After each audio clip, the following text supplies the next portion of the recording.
Hi friends, ఇంట్లోనే మనం restaurant స్టైల్లో జీరా రైస్ టేస్టీగా ఎలా చేసుకోవాలో చూపిస్తానండి ఈ వీడియోలో.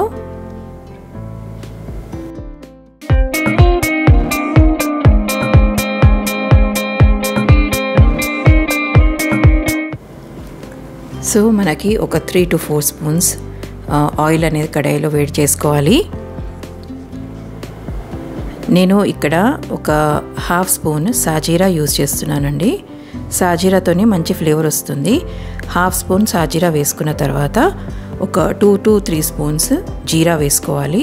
అది కొంచెం ఫ్రై అయిన తర్వాత మిర్చి మనం టేస్ట్కి అకార్డింగ్ వేసుకోవాలండి, మధ్యలోకి కట్ చేసుకొని. అండ్ కరివేపాకు కూడా నేను సన్నగా తరుక్కున్నాను, అది కట్ చేసుకొని వేసుకోవాలి. కరివేపాకు అలా కట్ చేసి వేసుకుంటే ఫ్లేవర్ బాగా వస్తుంది. సో పోపులోనే కొంచెం సాల్ట్ కూడా వేసుకుంటే మిర్చికి సాల్ట్ బాగా పడుతుందండి. సో పోపులోనే పెప్పర్ పౌడర్ కూడా వేసుకోవాలి, 1 or 1.5 స్పూన్ వేసుకోవాలి. అవి బాగా ఫ్రై అవ్వాలండి. మిర్చి మంచిగా ఫ్రై అయిన తర్వాతనే మనం రైస్ వేసుకోవాలి. చాలా ఈజీగా అయిపోతుంది, చాలా తక్కువ ఇంగ్రీడియంట్స్తో అయిపోతుంది. మార్నింగ్ వర్కింగ్ ఉమెన్స్కి అయితే చాలా ఫాస్ట్గా, చాలా తక్కువ ఇంగ్రీడియంట్స్తో అయిపోయే రెసిపీ అండి ఇది. బాక్సెస్కి కూడా మంచిగా ఉంటుంది, టేస్ట్ కూడా చాలా బాగుంటుందండి.